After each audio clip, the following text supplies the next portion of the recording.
We'll guide you through how to use formulas in Google Sheets. If you found this guide useful, then please consider subscribing and liking the video. First of all, choose the cell where you want to put the formula in and where you want the answer to be, as that will be the same cell. In this case, I want it to be just here, as I want to go and add up all of these numbers.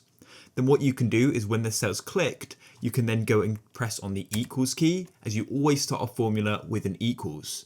Now what you want to do is go and type in the formula you want to go and use. So in this case, because I'm adding them up, I'm going to use the sum formula. So then all I need to do is type in SUM and then go and put in an open bracket. And we now need to go and type in the range. So this is going to be the first cell. For me, that's B2. And then you go and put in a colon and choose where you want the range to stop. In this case, it's B9. So I can then type in B9 and then go and put a close bracket like so. You can then press enter and it will then go and work out the formula for you. That's just one of many formulas you can use.